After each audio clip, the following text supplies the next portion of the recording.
When Norm Dix announced his retirement 5 months ago, my wife and I sat down and thought through whether to do this. And I'll tell you the pros and the cons of why we ended up deciding to do it. Top of the pro list was I think we got to get people back to work, and that's something I know something about. I grew up in Clallam County. I grew up in Port Angeles. My folks were school teachers, and when I was in school was right around the time the timber industry was really struggling. I saw a lot of my friends' parents lose their jobs. I saw a lot of my neighbors lose their jobs. It had a huge impact on me. So I went off to college and graduate school. I studied public policy with a focus on economic development issues. And then I've spent the last decade working in economic development. I work for an organization in Pierce County called the Economic Development Board that focuses on trying to recruit new jobs into our area and trying to keep and grow the employers we have.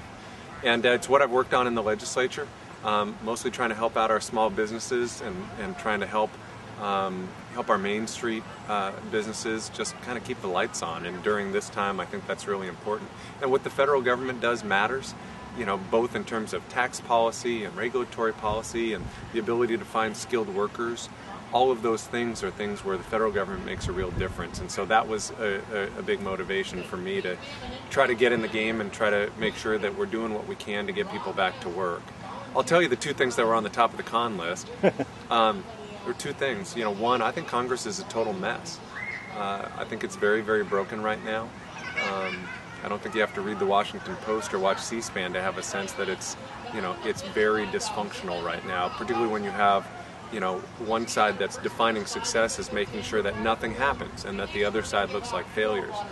And I just think that gig is up. Right now there's too much at stake for it to continue that way. And as my wife and I sat and discussed this, one of the things we said was, maybe that's the reason to do it. If everyone who's offended by how broken it is sits on the sidelines, we're never going to fix it. The other thing that gave me pause was I've got two little girls. I've got a 3-year-old and a 6-year-old. And there was some acknowledgement that if Dad's successful in this undertaking, he's signing up for a 3,000-mile commute. But at the same time, I think about the kind of future I want for my kids and for all of us. I want a future where they can have a great education, where their class sizes are small and their teachers are well compensated and treated like the professionals they are. I want them to be able to get a good job that pays a good wage and provides good benefits, where they're actually respected as working people. I want us to protect the natural environment for them and for all of our kids, because I think our kids are only as safe as the air they breathe and the water they drink and the earth we pass on to them. And I want them to grow up in a world where discrimination's a thing of the past, where regardless of your race or your religion or your gender or your orientation or whatever, you're a valued and respected member of our society and of our community. And so part of the reason I did this was because I have kids and because I want to see a better future for them and for their generation. But that wasn't the only, it wasn't just my kids that I thought about. I thought about the rest of my family too. I thought about my grandmother. My grandmother's 102 years old. My grandfather, her husband, died 31 years ago. It is not a theoretical policy conversation in my family when we talk about Medicare and Social Security.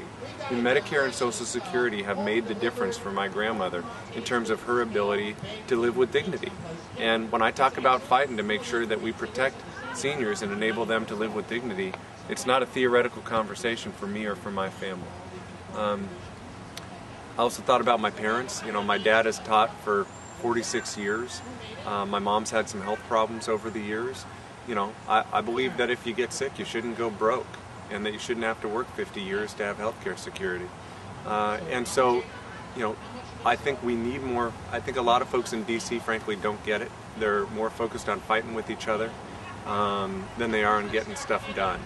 And I think they forget middle-class families like ours.